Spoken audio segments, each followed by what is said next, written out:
السلام علیکم ناظرین، فیصل وائس یوٹیوب چینل پر خوش آمدید۔ ناظرین، پل صراط حق ہے، اس کا منکر بھی کافر ہے۔ میدان حشر کے گرد دوزخ محیط ہوگی۔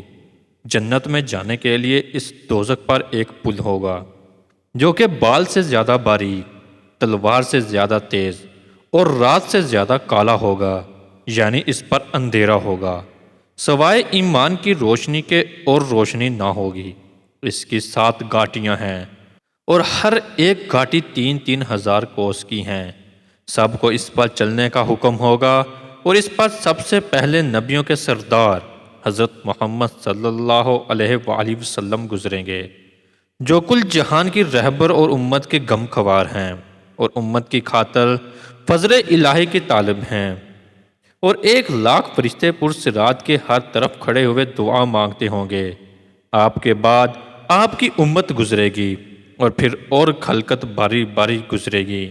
اس وقت سوائے انبیاء کے اور کوئی کلام نہ کرے گا، اور انبیاء علیہ السلام کا کلام یہ ہوگا: اللہم سلم سلم، اے اللہ سلامت رکھ سلامت رکھ۔ اور جہنم میں پل صراط کے دونوں جانب سعدان جھاڑی کے کانٹوں کی مانند آنکڑے ہوں گے۔ ان کی لمبائی اللہ تعالیٰ ہی بہتر جانتا ہے۔ ناظرین، پس وہ لوگوں کو بقدار اعمال و حسب حکم الہی پکڑیں گے۔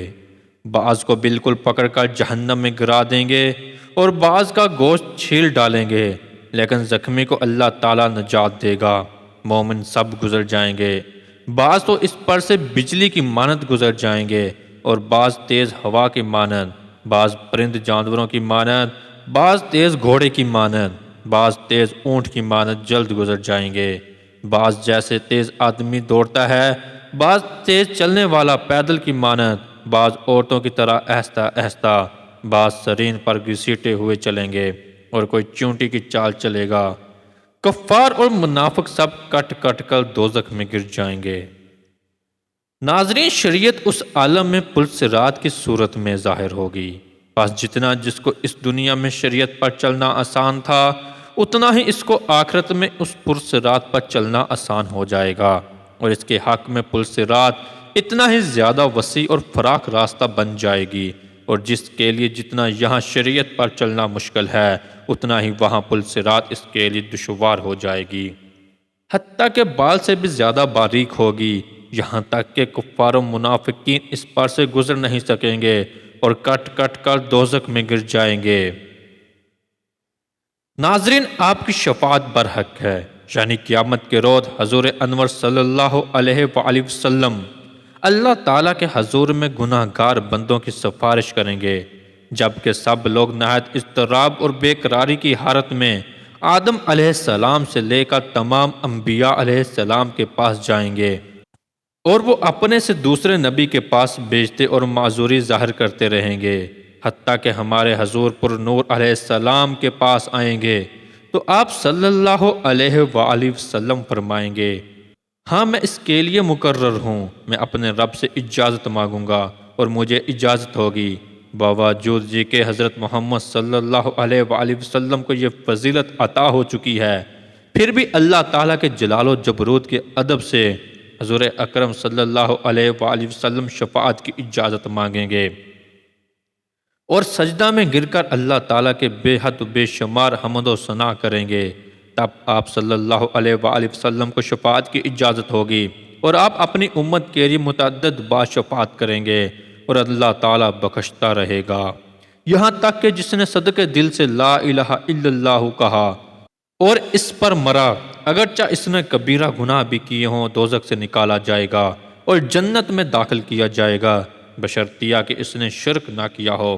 الغرض، کفر و شرک کے سوا باقی تمام گناہوں کی شفاعت ہوگی، بلکہ کبیرہ گناہوں والے شفاعت کے زیادہ محتاج ہیں، کیونکہ صغیرہ گناہ تو دنیا میں بھی عبادت سے معاف ہو جاتے ہیں۔ ناظرین، اس روز آپ تمام مخلوق خدا کی شفاعت کریں گے، خواہ وہ کسی نبی کا امتی بھی کیوں نہ ہو، اللہ تعالیٰ آپ کی شفاعت کو قبول فرمائے گا۔ اس روز ہر ایک جان لے گا کہ آپ سید المرسلین اور امام النبیین اور محبوب رب العالمین ہیں، جو آپ کے دامن کے نیچے آ چھپا اس کو بھی اللہ تعالیٰ نے معاف کر دیا۔ پھر حضور اکرم صلی اللہ علیہ وآلہ وسلم کے بعد دیگر انبیاء اکرام علیہ السلام، اولیاء، شہداء، علماء اور حفاظ حجاج، بلکہ ہر وہ شخص جسے کوئی دینی منصب عنایت ہوا وہ اپنے اپنے متعلقین کی شفاعت کرے گا، لیکن بلا اجازت کوئی شخص شفاعت نہ کر سکے گا۔ ناظرین، حضرت محمد صلی اللہ علیہ وآلہ وسلم نے فرمایا، میری امت میں سے بعض شخص ایک بڑے انبیاء کا شفاعت کریں گے، اور بعض ایک قبیلہ کی، اور بعض 40 آدمیوں کی، اور کوئی ایک آدمی کی شفاعت کرے گا، یہاں تک کہ سب مومن جنت میں داخل ہوں گے۔ مسلمانوں کے چھوٹے بچے جو بلوغ سے پہلے مر گئے، حتیٰ کہ جو حمل کچا گر گیا، وہ بھی قیامت کے روز اپنے ماں باپ کی شفاعت کریں گے، اور بعض شخص کی قرآن یا کوئی اور عمل صالح شفاعت کرے گا۔ ناظرین، ہماری آج کی ویڈیو آپ کو کیسی لگی؟ لائک اور کمنٹ کر کے ضرور بتائیے گا۔ ملتے ہیں اپنی اگلی نئی ویڈیو میں، تب تک اپنا بہت سارا خیال رکھیے گا۔ اللہ حافظ۔